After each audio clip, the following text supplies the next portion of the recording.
Makeup কখনো নিয়ম মেনে হয় না। হ্যাঁ, এই লুকটা দেখাবো তোমাদেরকে নিয়মের বাইরে গিয়ে। কেমন হয়েছে অবশ্যই কমেন্টে জানাতে ভুলো না। প্রথমেই আমি যে সেরামটা ইউজ করছি এটা ভীষণ লাইট ওয়েট একটা সেরাম, যেটা আমি পুরো গরমকালটা ইউজ করেছি। বাট শীতকাল যেহেতু আসছে, শীতকালে এটা কিন্তু ইউজ করা যাবে না, কারণ ভীষণভাবে অ্যাবজর্ব হয়ে যায়, স্কিনের সাথে মিশে যায়। যারা ড্রাই স্কিন তারা তো একদমই ইউজ করবে না। আমি বললাম প্রথমে নিয়মের বাইরে কিছু যাওয়ার, সেই কারণেই বলছি। অনেকেই ভাবো ব্লেন্ডার ছাড়া আমি কিভাবে ব্লেন্ড করব। আমার কাছে ব্লেন্ডার নেই, ব্লেন্ড করতে পারছি না।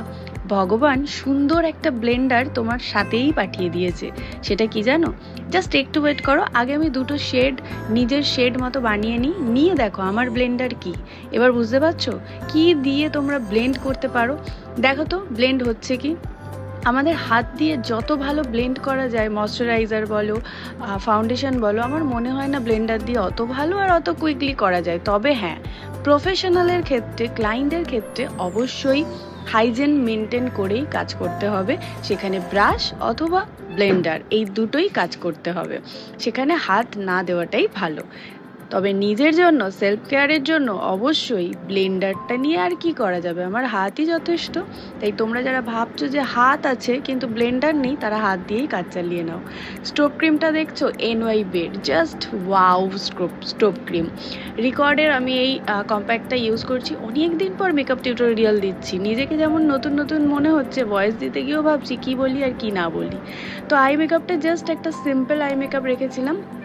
এটা একটা দেওয়ালি মেকআপ হিসাবে তোমাদেরকে প্রেজেন্ট করছি। বাট হ্যাঁ, এটা তোমরা বিয়েবাড়িতেও, সামনে যেহেতু বিয়েবাড়ি আসছে, তোমরা কিন্তু অ্যাপ্লাই করতে পারো। আজকে ব্লু শেডের একটা কাজল ইউজ করছি। ব্লু আর ব্ল্যাক দিয়ে আর ব্রাউন দিয়ে নিচে একটা সুন্দর শেড আমি ক্রিয়েট করে ফেলেছি। তোমরা যারা চাইছো যে ব্লু কালারটা কিভাবে ইউজ করবে, তারা আমার এই কাজল পরার টেকনিকটা ফলো করতেই পারো, ভীষণ ভালো লাগবে। আর দেখো, তোমরা অনেকেই, ক্লায়েন্টদের উদ্দেশ্যে বলছি, আমার প্রচুর ক্লায়েন্ট ফেসবুকে আছো, তো সবাইকেই বলছি, অনেকেই চাও না ব্লাশার লাগাতে। ব্লাশার না লাগালে ডিফারেন্সটা কি হয় সেটা তোমরা জাস্ট দেখো। আমার একটা সাইড ব্লাশার আর আরেকটা সাইড ব্লাশার নয়, কোন দিকটা ভালো লাগছে বলো তো?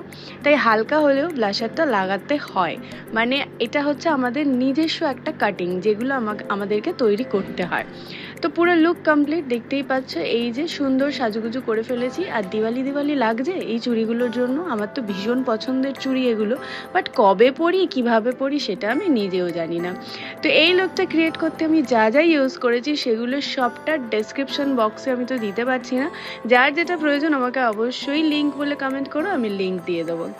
দেখা হচ্ছে নতুন কোনো ভিডিও বা ব্লগে। সবাই ভালো থেকো, সুস্থ থেকো। আর হ্যাঁ, অবশ্যই বাজি ফাটিও সাবধানে, একটু দূরত্ব রেখে।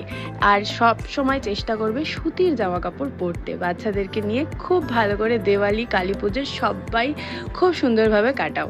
আর এই লুকটা কেমন হয়েছে অবশ্যই কমেন্টে জানিও কিন্তু। হ্যাঁ, আমি অনেক কষ্ট করে করেছি, তবে হ্যাঁ, আমি আধ ঘন্টার মধ্যে লুকটা কমপ্লিট করেছি। বুঝতেই তো পারছো বাচ্চা থাকলে কি হয়। টাটা।